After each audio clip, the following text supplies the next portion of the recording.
The following program may contain subject matter and language suitable for mature audiences. Viewer discretion is advised.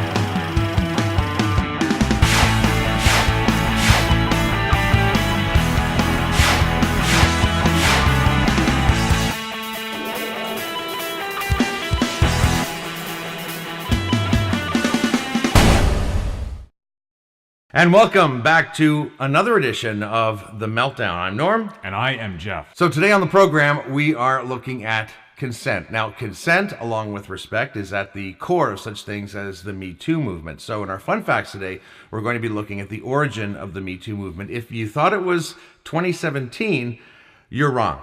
It's actually been around a lot longer than that, so we'll find out all about that. Plus, we've got Lou Saracino with another Meltdown Minute, and in our stupidness, well, just stick around. You don't want to miss this. It's going to be pretty good. So let's start the show the way we always do with our Meltdown Fun Facts. Okay, so here we go. The Me Too movement was actually launched over 10 years ago by a black activist. In the wake of dozens of allegations of sexual assault by Harvey Weinstein, actor Alyssa Milano tweeted a call Sunday, October 15th to survivors to use the hashtag MeToo after seeing a friend post the idea on Facebook. You remember that? Yes, I do. I remember that. Yeah. The campaign created a flood of response across social media, a powerful rallying cry for survivors of harassment and sexual assault. But the campaign isn't actually new. It was created over 10 years ago by black activist Tarana Burke. Burke initially launched Me Too as a grassroots movement to provide empowerment through empathy to survivors of sexual abuse, assault, exploitation, and harassment in underprivileged communities who typically don't have access to rape crisis centers or counselors, she told Ebony magazine. Burke is also the founder and director of Just Be Inc., a nonprofit organization launched in 2006 that is focused on the health, well-being, and wholeness of young women of color. Since initially launching the Me Too movement, she founded an online support network of the same name that aims to support and amplify the voices of survivors of sexual abuse, assault, and exploitation. She told Ebony that Me Too wasn't built to be a viral campaign or a hashtag that is here today and forgotten tomorrow. It was a catchphrase to be used from survivor to let folks know that they were not alone and that a movement for radical healing was happening and possible.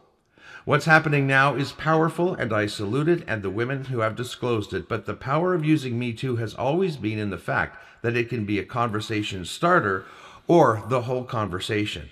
But it was us talking to us. As the hashtag gained popularity, journalist Brittany Daniel tweeted support and credit to Burke for creating the movement 10 years ago, followed by high-profile social activist movements like Black Lives Matter and the Women's March. So there you go, folks, the origin of the Me Too movement, 10 years old. And, you know, Jeff, I've got to mention, it saddens me, and I'm sure it saddens you too, that we even need a movement like this. Like, you know, there was a time, I think, and, you know, maybe I'm wrong. Maybe with social media and the news today, we're just finding out stuff that we never knew before. But wasn't there a time when we actually treated people with respect, regardless of what sex they were? I think that's ongoing, certainly. But, you know, I have witnessed, guys coming on too strongly, you know, the quote-unquote ladies' man, and I've sort of always looked at him and thought, well, I could never be that. I never wanted to be that, you know, so that culture has existed as well. But, yeah, there's certainly a time when, you were taught respect. You were taught to respect someone's space, respect how someone feels. Okay, well, folks, let's see what Lou Saracino has to say about all this in a Meltdown Minute with Lou.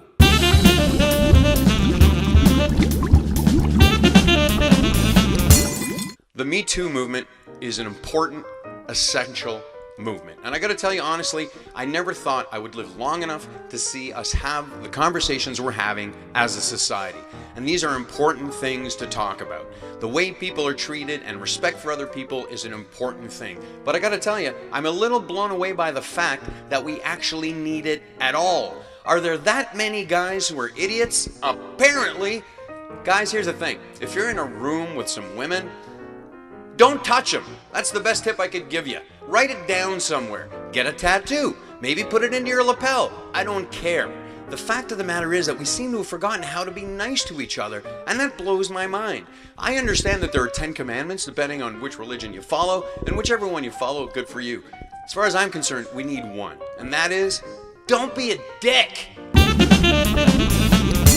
Thanks very much, Lou. And now for some Meltdown stupidness.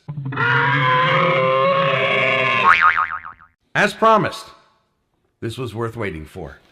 Diaper changing, a consent issue? Give me a break. In an ABC News clip making its way around the internet, sexuality educator Deanne Carson advises parents to ask their newborns if they'd like to have their diapers changed. Now, you didn't know about this. I didn't know about this, but someone sent me. I heard about it on a radio station. I actually heard part of the clip. I was incensed. I remember coming home that day and I emailed you. I went and researched it. I emailed you the link, and you were like, "Nah, I've never seen that, but that's crazy." Yeah. So I'm sure all of you have seen this by now. She says this kind of politesse sets up a culture of consent that ultimately serves to protect children from the potential abuses of sexual predators. Give me a break. Yeah. I don't think that's the same thing. No, seriously, we need a break from the so-called parenting experts and mommy shamers who are all clamoring to tell us, well-intentioned mamas, how exactly we're screwing up. Because guess what? Wrong would be letting my kid marinate in his own juices just because he wants to. Sometimes parenting is about swooping in and making the unpopular choice because it's what's right for the kid and the family. Don't misunderstand, I'm all for teaching my child to respect his boundaries and his body. Unwanted hugs, he should always feel free to reject them. Kisses and cuddles that don't feel sweet, by all means, kiddo, get up and walk away. But changing a pre-potty trained child's diaper isn't about invading their personal space. It's about keeping them clean, safe, and healthy, which is, of course, a parent's primary job during those early years. If mama or papa has the energy to narrate all of her newborn's 15 daily and nightly diaper changes, then great. That's their prerogative. But please don't put even more pressure on sleep-deprived, trying their best parents by telling them speedy diaper changes are dangerous. The last thing a mom needs when she's wresting a dirty diaper off a screaming baby is fear that doing so will somehow leave that darling babe vulnerable to sexual abuse later in life. Teaching a kid to respect their own body is crucial, but in the meantime, keeping them clean and dry, whether they like it or not, is a good start. Now, this whole Deanne Carson thing, it annoys me to no end. And I think in my head what I'm seeing is she somehow slipped a sexual element into nurturing, which is completely wrong. When you're a parent, you know, you don't have kids, right? But you've got... I have a lot of younger cousins, so... Right, so... Okay, so you've been around it. Yeah. But you know that there's nothing sexual about this at all. And if there's nothing sexual about it, this shouldn't have even been brought up. Because this is not anything, this is not invading space. It's not something in which you need consent. This is a newborn child. This child doesn't know anything. It cries because it wants something. That's why babies cry. They're either hungry or they're sitting in this mess they want to get out of. Or they feel confined, they want to get up and move around, or they don't like it because it's dark, they don't like it because it's light. They're always crying because they're trying to tell you something, and as parents, it's up to you to figure out what that is. But, you know, the typical things you do when your baby cries is you assume one of three things. It needs a diaper change, it's hungry, or, you know, its tummy is sore because it just ate and it needs a burp. Mm-hmm. Those are the first things that come to mind. There's nothing sexual about that. This is nurturing. This is about taking care of your young. Now, in the animal world, I have never seen a cat ask its kitten if it can pick it up or clean it or feed it. Never seen that. No. I don't think it exists. And this Deanne Carson, if you're by chance watching this show, and I she's probably not, but if you are, You need to go back and rethink this whole thing and figure out what you said, because let me tell you, the whole diaper changing consent thing, it's batty. It is just crazy. Now, as a follow-up to Ms. Carson, and this is interesting. This is some post-interview stuff that happened to her because she put this out there. It's not. I'm not happy about any of this, but this just goes to show you how people really feel about it. Number one, Deanne Carson said she received death threats since the diaper consent comments. She also said the deluge of vile messages made her lock down social media accounts. Ms. Carson said she was trying to make a point about creating a culture of consent. Fair enough. After her segment was aired on the ABC, Ms. Carson was slammed on Sky News. And Rowan Dean called it lefty lunacy, and she was heavily criticized on social media. So, obviously, these comments that she made were not popular, right? They did not resonate well with parents. And anyway, that's all I want to say about her. It was just nuts to see that. Like, I can't unsee that whole concept that, you're... Anyway, I don't even know what to say about it anymore. But before we go, I'd like to throw just a couple things around, because we're talking about consent, and part of that was the Me Too movement. And I had a conversation with my son a couple of months ago when all of this Harvey Weinstein stuff started happening. And it got me thinking, and I just blurted out without even thinking about it. I said to him, Matt, make sure, before you're intimate with somebody, get something on paper. And just saying it was, what? Like, do I really have to say something like that? But of course, even in the lunacy of saying something like that, there was some truth in there.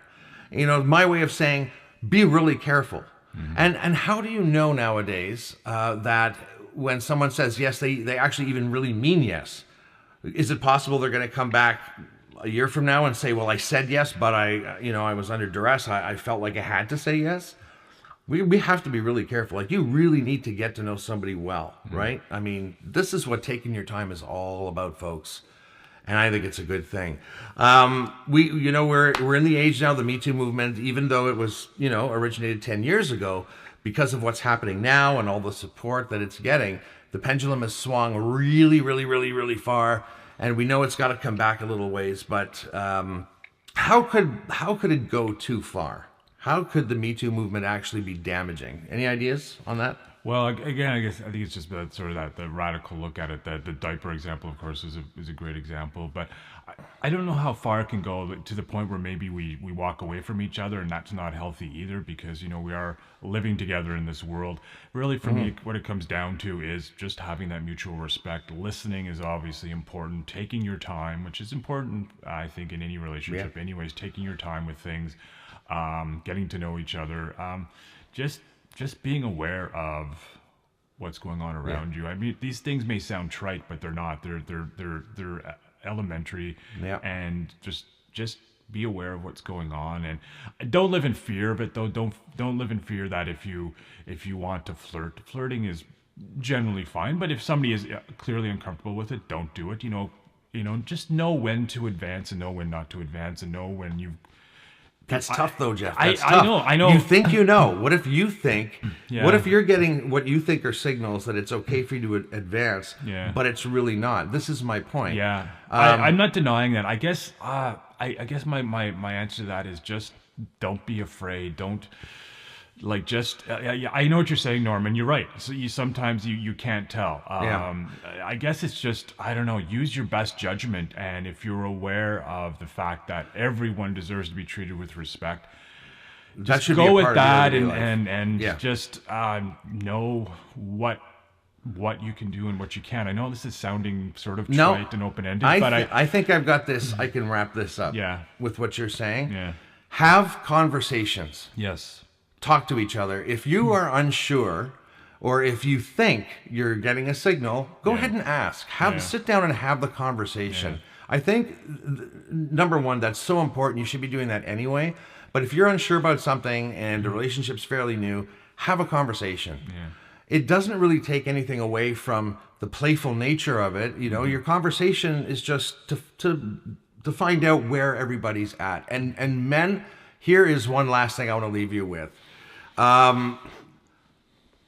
What you see in porn movies is not how the world works. It is not how women think. It's not how men think. The way men treat women in porn movies, the way things just kind of happen and everybody's clothes fly off because for no reason. It's not how the world works. And I think we need to get away from that. Just remember, you're living in a real world with real people. Have respect for everyone, regardless of what sex they are, what race they are. Just respect people, be nice, talk. And when you talk, you'll discover all kinds of new things. And I think that will help. So there you go. Exactly, yeah. All right. So until next week, have a wonderful week. And we'll see you next week again on another edition of The Meltdown. Bye-bye. Bye.